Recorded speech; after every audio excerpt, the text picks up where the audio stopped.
bila dia marah sampai nangis lah, main sambil nangis lah. Waktu tu saya kecil lagi, saya pun umur baru 12 tahun. Tetapi dia expect saya main macam orang besar. Saya tak boleh nak perform lah kan. Lawannya pun lawan orang besar.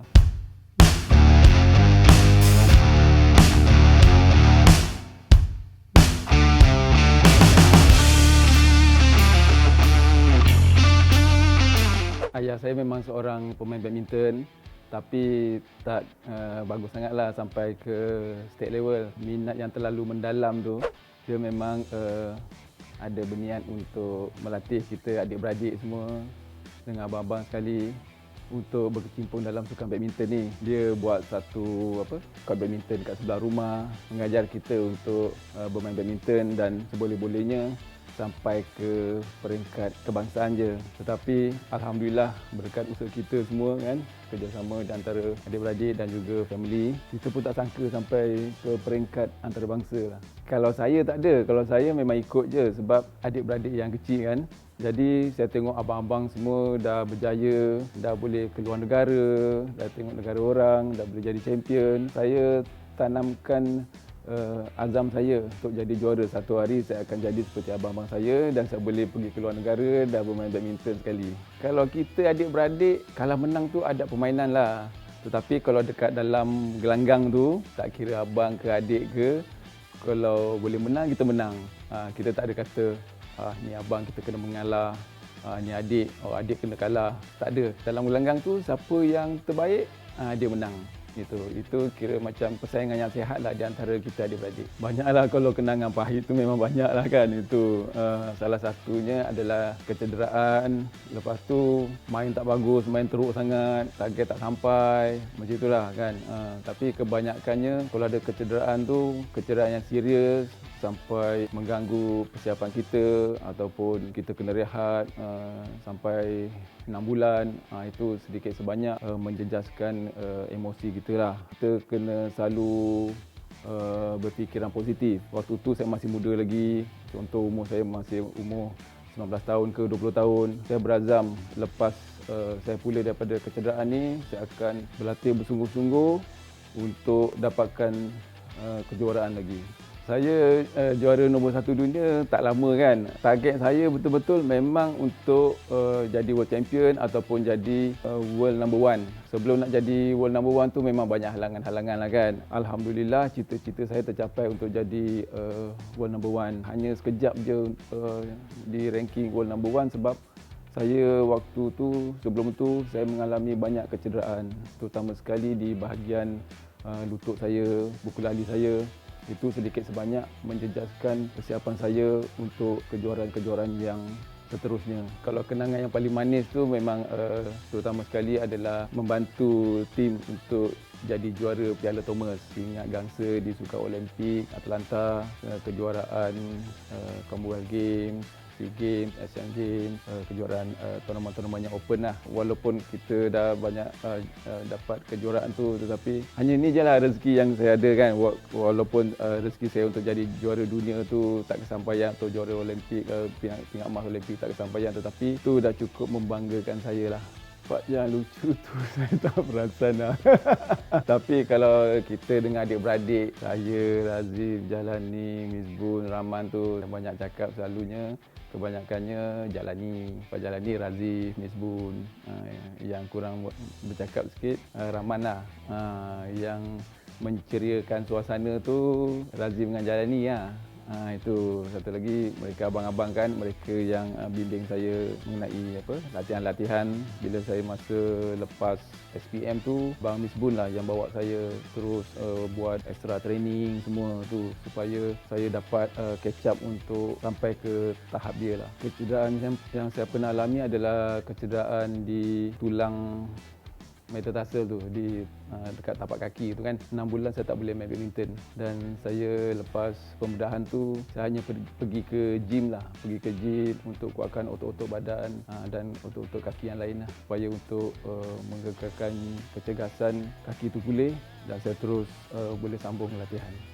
Kalau dengan ayah tu, kalau training tu kena training betul-betul. Tak boleh nak kena training ketawa-ketawa, main-main tu. Kalau setakat warm up boleh lah main-main apa benda tu semua kan. Tetapi bila kalau dah start game apa semua kan, memang kena serius. Memang ada satu ketika tu, memang saya main partner dia kan, main double kan partner dia. Bila dia marah, sampai nangis lah, main sambil nangis lah.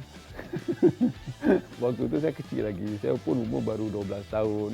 Tetapi dia expect saya main macam orang besar. Saya tak boleh nak perform lah kan. Lawannya pun lawan orang besar. Memori-memori yang saya ingat lah sepanjang dia melatih saya.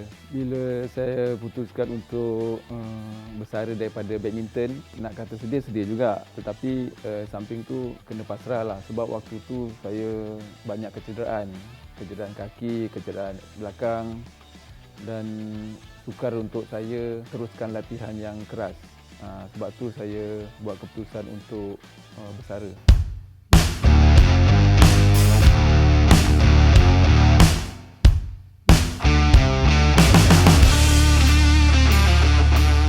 Saya nak memperkenalkan, inilah satu-satunya isteri saya. Nama dia Nur Azihan binti Abdul Halim. Dia adalah anak saudara kepada arwah isteri Miss Bun. Saya kenal dia daripada umur dia 13 tahun. Daripada situlah kita berkawan. Tetapi dia kan masih kecil lagi.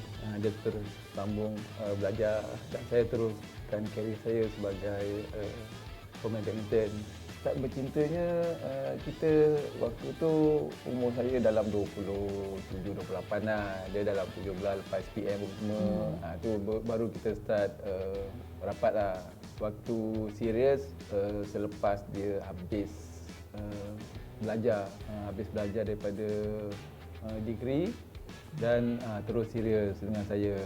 Dan waktu itu umur saya 34 tahun, dia 23 tahun kan. Kita bercadang untuk inilah, untuk melangsungkan perkahwinan. Kalau kata-kata isteri itu, dia hanya ikut je apa yang kehendak saya. Contoh kan, saya lebih kepada badminton, karier saya lebih kepada badminton sebagai seorang jurulatih. Menggalakkan saya untuk jadi seorang jurulatih yang baik, yang bagus dan bertanggungjawab. Kadang-kadang tugas jurulatih ni kan selalu kena pergi luar negara. Tak nak dia pun kena accept jugalah. Kena accept, kena terima yang saya kena pergi seminggu, 2 minggu, kadang-kadang 3 minggu baru balik. Kita memang dah faham kan, sebab bila kita mula kahwin, dia memang Datuk dah memang start as coach lah, jurulatih dengan Persatuan Badminton Malaysia masa tu. Kadang-kadang tu dalam setahun, kalau kita campur, 6 bulan je dekat rumah. Jadi kita dah faham, sebab kita faham tu salah satu cara kita mencari rezeki kan. Jadi memang faham lah. Tak ada. Kita sampai Kalau bab game training tu, bab badminton tu tak pernah gaduh lah. so far Alhamdulillah, because kan bila kita ni tak pernah bergaduh sangat ni. Macam mana ni orang kata bergaduh tu mesra lagi kan. Kita macam jarang selisih faham pasal career ke. Usually sebab Datuk dia memang berusia kan dari saya, dia 11 tahun. Jadi apa yang dirasa terbaik untuk family, saya ikutkan je. Satu lagi sebab dia kan selalu suka bercakap. Bila cakap bagi dia cakap. Saya suka bercakap. So I think communication tu is the key lah. So bila kita perempuan, kita bercakap, tapi bukan nagging kita bercakap. So kita bercakap, I think bila communication tu okey, selari, insyaAllah tak ada masalah. Saya tak ada memaksa anak-anak untuk berkecimpung dalam sukan badminton seperti saya lah. Sukan badminton ni kena ada bakat, kena ada minat betul-betul dan kena ada betul menjiwai sukan tu. Tetapi saya tengok dekat anak-anak saya tu, memang kalau daripada segi bakat ada yang ada, dan setengah tu memang betul menjiwai, tetapi kesungguhan tu kerja okey, kerja tak okey. Itu yang bukan senang nak jadi seorang ahli sukan.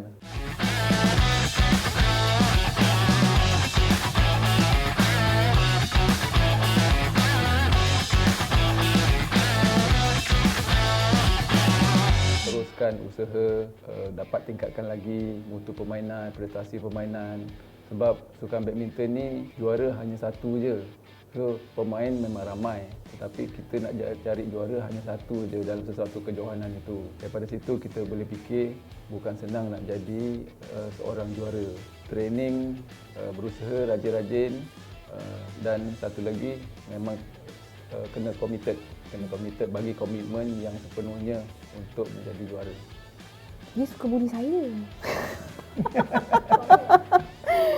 Dia suka bully saya. Jadi kalau dengan dia tu saya main dengan anak-anak je lah. Saya main badminton dengan anak-anak je. Sebab dia suruh saya lari. Macam tu. Itulah kan, kau nak badminton tak lari ke mana kan?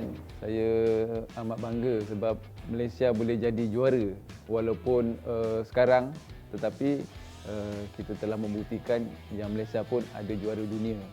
Dan sudah terbukti kan sekarang Malaysia bukan calang-calang negara yang memang sinonim dengan kuasa badminton besar, tetapi sekarang je baru ada juara dunia. Alhamdulillah, kita tetap bersyukur.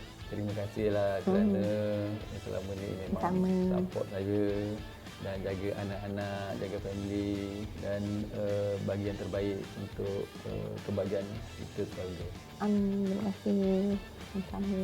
Saya rasa lah ya, seorang isteri tu bersyukur bila ditemukan seorang suami yang bertanggungjawab, seorang ayah yang bertanggungjawab. Jadi terima kasih sebab berusaha dan bertukus lumus untuk provide yang terbaik lah untuk kami sekeluarga.